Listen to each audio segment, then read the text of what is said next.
le calcium, je dois faire une rotation. Après la culture, je prends le moringa qui fertilise le sol ici.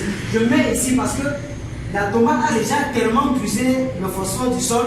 Je retire donc là-bas, je mets le moringa pour que le moringa puisse encore donner davantage de phosphore. Je prends encore la tomate, je mets à la place où j'avais mis les légumes. Les légumes prenaient par exemple le calcium et laissent plutôt le phosphore. Autant de choses. Donc on n'a pas assez de temps pour essayer, on a expliqué un peu dans là, on ne comprend pas trop. Mais il faut le faire terre à terre, sur le terrain, pour que les gens puissent comprendre. Voilà pourquoi j'aime plus les ateliers. Les séminaires, c'est pour vraiment mettre à la puce à l'oreille des gens de comprendre qu'on peut mieux faire dans l'agriculture. L'agriculture, ce n'est pas réservé aux grands-mères comme on a dit là. L'agriculture, ce n'est pas parce qu'on a trop fréquenté qu'on a fait l'agriculture. Nos grands-mères, quand ils produisaient les hectares, quand ils produisaient, je dis même les hectares, les petites parcelles, ils épuisaient les dinars de maïs. Mais aujourd'hui, tu produis 1 hectare, les 10 hectares, tu ne parviens pas à avoir les mêmes dinars. Pourquoi? Voilà pourquoi la femme a mieux se convertir dans l'agriculture biologique. Parce que les sols ont déjà tellement puisé les membres multiples du sol. On a tué avec les engrais de synthèse. On a tué les micro et macro-organismes du sol. Et maintenant, il faut les régénérer. En lançant l'agriculture biologique, c'est une passion.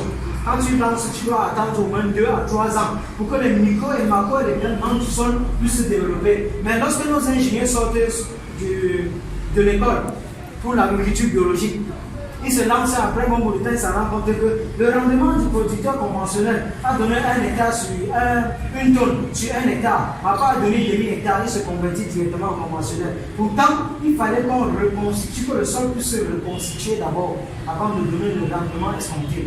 Mais si tu veux l'attendre, non, il faut la passion. Je ne sais pas si j'ai un peu essayé de répondre à la question. Hein? Si vous pouvez commencer la proposition du compost. Oui, pour le compost, c'est autre chose. On va le faire. Donc ici, on a un agroforesterie.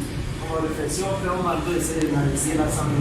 Et au niveau de la plantation de la germination des avocat greffés, et sur les distances qu'il faut respecter entre les avocats, entre les avocatiers.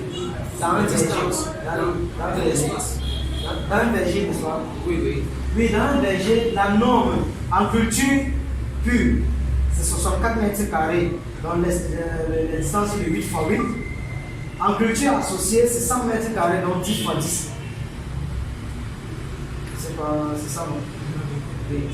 La distance entre les plants d'avocatier et donc, si je veux faire avec la culture associée, avec le maïs à l'intérieur de ceci et autres, bon, je vais vous manger, ça fait partie même du site, je vais manger en bas. Oui. Si je veux faire les avocatiers de le maïs dedans, je mets donc à 10. Mais si je veux faire uniquement culture d'avocatier buffet, je peux mettre 64 mètres carrés, donc 8 x 8. Et il y a des cultures qu'on n'associe jamais. Par exemple, l'avocatier buffet, on n'associe jamais l'avocatier buffet avec le manioc. Ça a les mêmes maladies.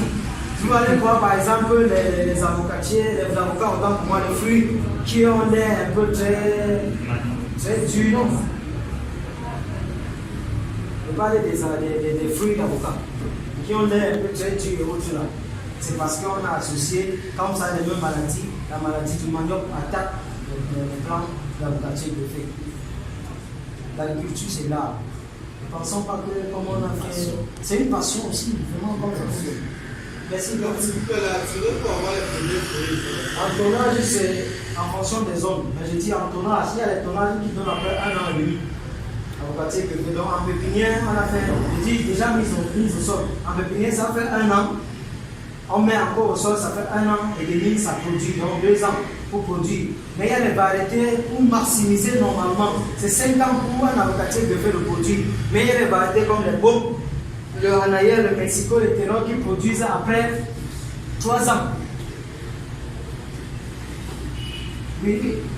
Je me renseigne tout simplement. Lors d'un séminaire, même certaines personnes apportaient des plants d'avocatier. En fait, dans le pot, qui avait déjà un gros fruit. Je ne comprends pas. En fait, dans le pot, il y a déjà un gros fruit sans être bouchable. Je comprends rien de ça. Peut-être que c'était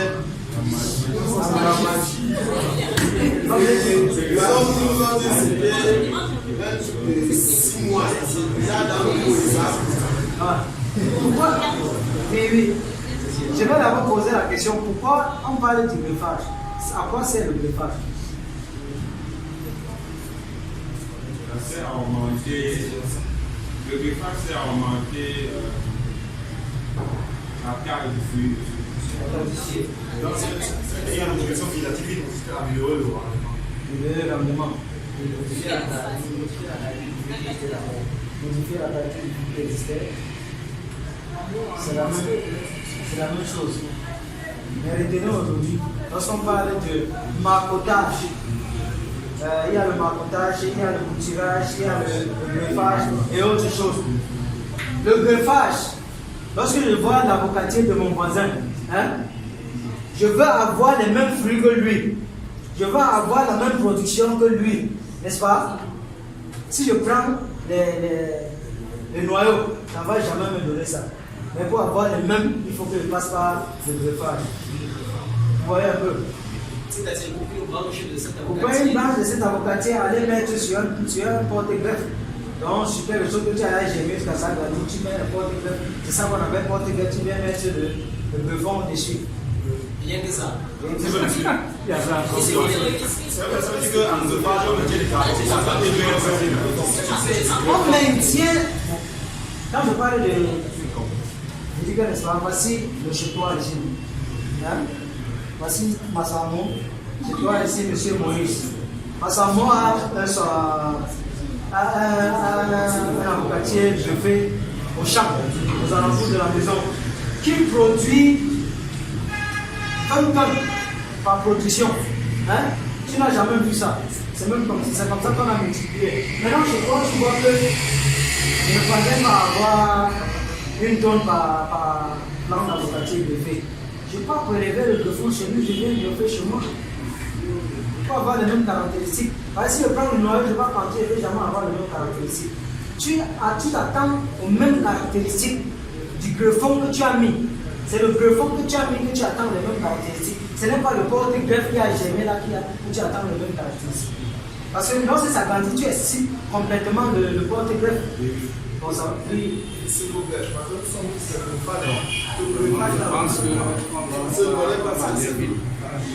Bon, ça va faire partie vous allez vous rapprocher, peut-être on va visiter le temps que vous pouvez avoir le temps, il est disponible pour vous répondre à toutes ces questions. Avançons un peu. On va visiter les expositions. Voilà. Et s'il y a des questions, n'hésitez pas, que ce soit par WhatsApp, que ce soit par WhatsApp, vous demandez autant que possible. On est là pour vulgariser la connaissance. Nous ne sommes pas chiches. Oui, et si je parle des maisons, bon, on va parler un peu là.